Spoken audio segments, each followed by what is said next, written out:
إذا نحن هنا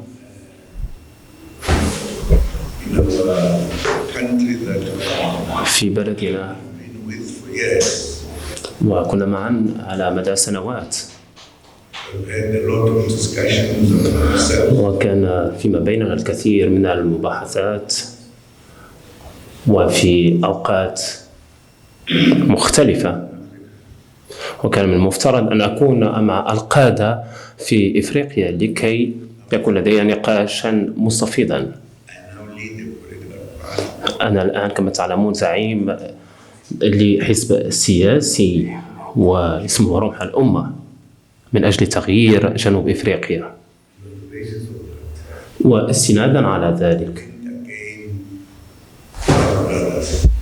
نحن هنا مرة أخرى مع الإخوة، وأيضا وكلنا استعدادا للنقاش حول قضايا المالية بإفريقيا لكي نتناقش ونتفاعل، لأننا كلنا إيمان بأن إفريقيا يجب أن تمضي قدما وأن تحسن من أدائها، وسننجح في ذلك. لدينا بيان مقتضب سيتم قراءته من طرف زميلي، لأننا نؤمن بأن لديكم فكرة حول الوضع الذي يجب أن تكون فيه إفريقيا، وأيضا العلاقات التي ستدفع بنا قدما. سنقرأ هذا البلاغ وستفهمون بأن هناك الكثير من الأشياء التي ينطوي عليها هذا البلاغ، لأن إفريقيا يجب أن تنعم بسلام، ويجب أن تكون موحدة، وأن يتم لم شمل إفريقيا. وقلنا بأن يجب أن نتقاسم هذه المشاغل وهذه الأمور مع إخواننا هنا لكي نعمل معا ونقوم مسار الأمور التي لم تكن على المسار الصحيح، لكي تكون إفريقيا للجميع. إذن سأسمح لزميلي أن يقرأ هذا البيان.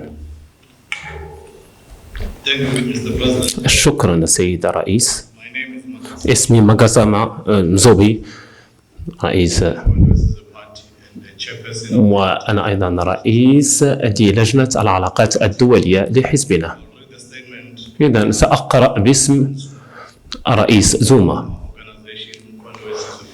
وحزبنا. أيضا يسرنا ومن دواعي شرفنا أن نكون حاضرين معكم في الرباط لكي نعمق العلاقات بين البلدين التي بدأت في وقت النضال ضد الفصل العرقي، ومنذ تولي نيلسون مانديلا الذي تلقى تدريبات وتكوينات في المغرب في وجدة في 1962 وتلقى دعما ماليا وعسكريا الذي تم نقله لحركة التحرير في إفريقيا، جنوب إفريقيا، وأيضا في القارة برمتها. هذا هو فقط استمرار لعملنا.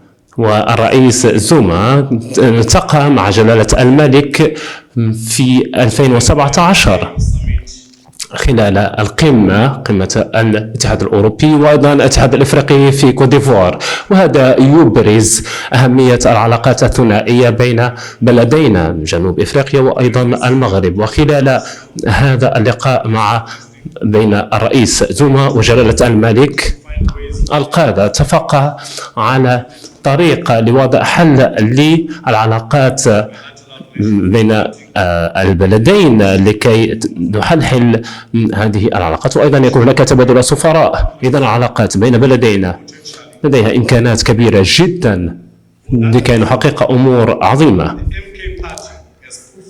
إذن حزب إمكا هو له هدف أن يكون هناك حلول ملموسة بالنسبة لمستقبل إقليم الصحراء. إذن حتى وثيقة الصحراء التي هو شراكة استراتيجية من أجل الوحدة الإفريقية وأيضا سلامة ووحدة الترابية.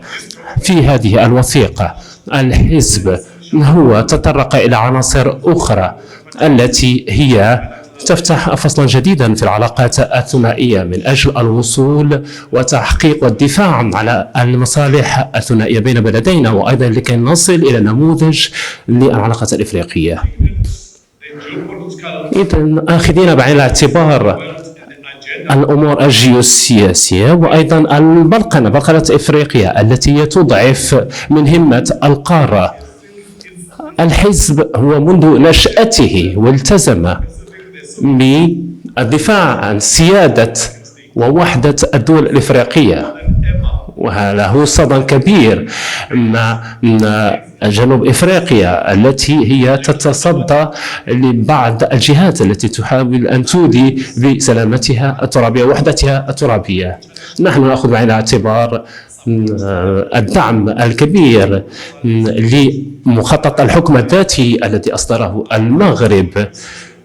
إذن الحزب هو يظن ويعتقد بأن هذه المبادرة الحكم الذاتي هي ستمكن من الساكنة المحلية أن يكون لديها نوع من التصرف في شؤونها الداخلية مع الحفاظ على سيادة المغرب على أقاليمه الصحراوية. كل ذلك هو سيعطينا استقرارا وازدهارا وتنمية في الأقاليم الجنوبية. إذن نحن ندعو المنظمة الدولي لدعم مخطط الحكم الذاتي للحصول ولإحلال السلم والسلام والازدهار لساكنة الصحراء الغربية. إذن الحزب MK هو يعترف بهذا السياق التاريخي الذي هو يعزز موقف المغرب علاقة بالصحراء وللحصول على وحدة والدفاع عن الوحدة الترابية.